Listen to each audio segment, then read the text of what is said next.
چکا ہے، بیان کرنے کا وقت نہیں ہے. اب جماعت کا وقت قریب ہو چکا ہے. چونکہ میں کافی دور سے آپ کے پاس آیا اور بیچ میں ٹریفک کے مسائل بہت زیادہ تھے. بہرکیف ہمارے حصے میں آج کے دن جتنا بھی وقت یہاں اللہ نے لکھا ہے اتنا ہم گزار کر کے جائیں گے انشاءاللہ. بس ایک بات عرض کرنا چاہوں گا کہ آج 15ویں شعبان المعظم ہے.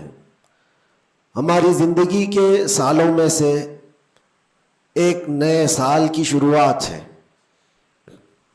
حدیث پاک میں ملتا ہے کل کی رات اللہ تعالیٰ فرشتوں کو سارے معاملات تقسیم کر دیتا ہے، بندوں کے متعلق کیا کیا چیزیں سال بھر میں ہونے والی، اور فرشتوں کو سارے احکام بتا دیے جاتے ہیں. اس میں سے بسا اوقات ایسا ہوتا ہے کہ کسی کی موت لکھی گئی ہوئی ہوتی ہے اس سال، لیکن وہ بندہ شادی کی تیاریوں میں مصروف ہے.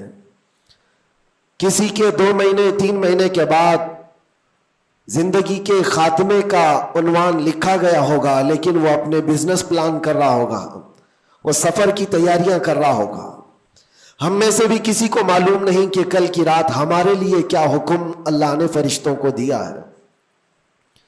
اگر زندگی باقی ہے تو دعا کریں کہ اللہ تعالیٰ خیر و برکت والی زندگی عطا فرمائے، نیکیوں والی زندگی عطا فرمائے. اور ایک اہم بات جو آج سب جگہ گردش کر رہی ہوتی ہے، سرکولر ہوتی ہے، وہ یہ ہے کہ ہر بندہ اپنے اپنی غلطیوں کی معافی دوسرے سے مانگ رہا ہوتا ہے. اور یہ اس لیے بھی ہے کہ سب نے شاید یہ حدیث سنی ہوگی کہ ان بڑی راتوں میں اللہ تبارک و تعالی سارے بڑے گناہوں کو معاف کر دیتا ہے، لیکن چند لوگ ایسے ہیں جو ان راتوں میں بھی معاف نہیں ہوتے. ان میں سے ایک بندہ وہ ہے جو لوگوں کے تعلق کو ختم کرتا ہے، قطع تعلق کرنے والا. بھائیوں میں نفرت ہے، بھائی اور بہن میں نفرت ہے، باپ اور بیٹے میں نفرت ہے، رشتہ داریوں کو توڑا ہوا آدمی، اس کے لیے بھی کہا گیا اس رات میں اس کی بھی بخشش نہیں ہے. اور دوسری چیز یہ ہے کہ جو ہم گناہ کرتے ہیں اس کی 2 قسمیں ہیں. 2 قسم کے گناہ ہیں.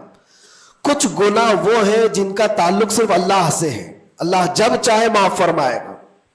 شراب پیا، زنا کیا، غلط کاریاں کیا، جھوٹ بولا ہے، یہ سارے گناہ وہ ہیں جس کی معافی اللہ سے ڈائریکٹ کی لی جائے گی.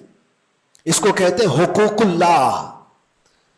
اللہ تعالیٰ کریم ہے، اکرم الاکرمین ہے، جب چاہے اپنے بندوں کو معاف فرما دے. لیکن کچھ گناہ ایسے ہیں جن کا تعلق بندوں سے ہے. کسی کا مال ہڑپ لیا ہے، کسی کا حصہ دبا لیا ہے، کسی کو گالی دیا ہے، کسی کو مارا ہے. یہ سارے وہ گناہ ہیں جن کا تعلق بندوں سے ہے، ان کو حقوق العباد کہا جاتا ہے. اور یہ گناہ زیادہ ڈینجر ہے، حقوق اللہ سے زیادہ ڈینجر حقوق العباد ہے. کیونکہ حدیث پاک میں ہے اللہ سے متعلق جو گناہ ہے وہ رب تعالیٰ جب چاہے معاف فرمائے گا، لیکن جو بندوں سے ریلیٹڈ ہے اللہ فرماتا ہے جب تک بندہ بندے کو معاف نہیں کرتا اللہ نہیں معاف فرمائے گا، اللہ معاف نہیں فرمائے گا.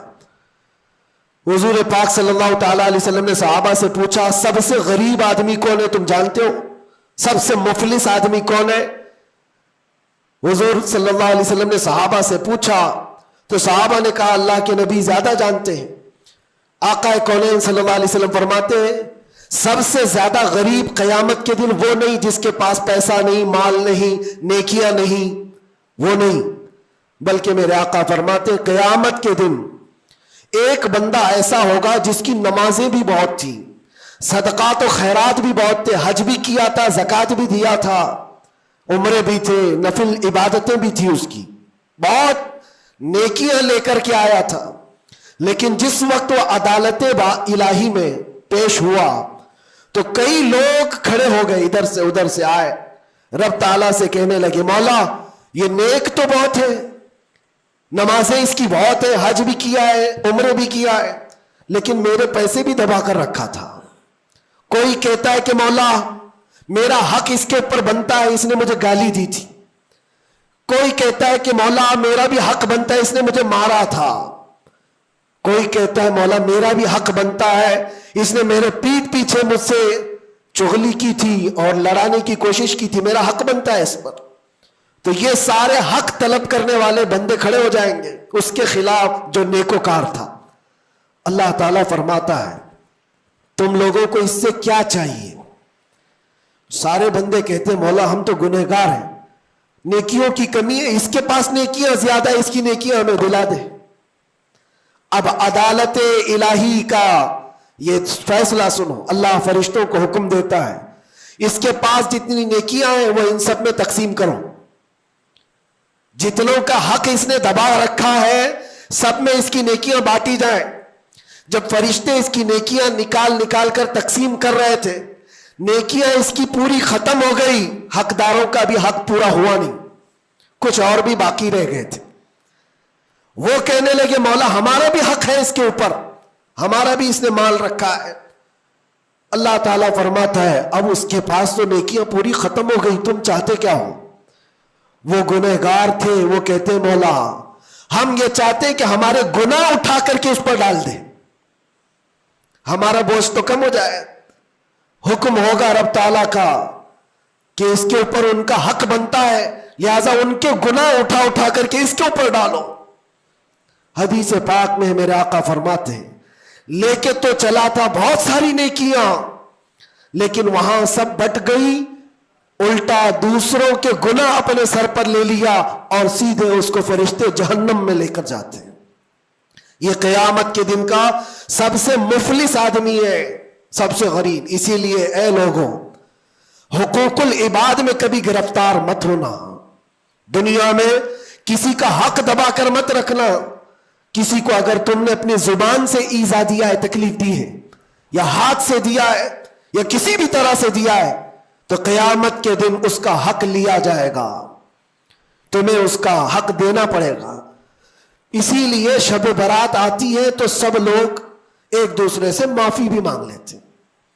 بندوں سے اگر تمہارا حق ہے تو بندوں سے معافی مانگ لو. اگر بندہ معاف کر دیا دنیا میں تو اللہ بھی معاف فرمائے گا، اللہ معاف فرمائے گا.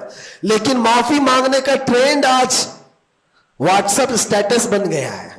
بہت آسان ہے اسٹیٹس پر رکھ دینے کا کہ میرے جس کے اوپر بھی حق بنتے ہیں میں نے ان کو معاف کیا، وہ مجھے معاف کر دیں. کسی کے پاس جانے کی ضرورت ہی نہیں، واٹس ایپ میں گھماتے رہ جاؤ.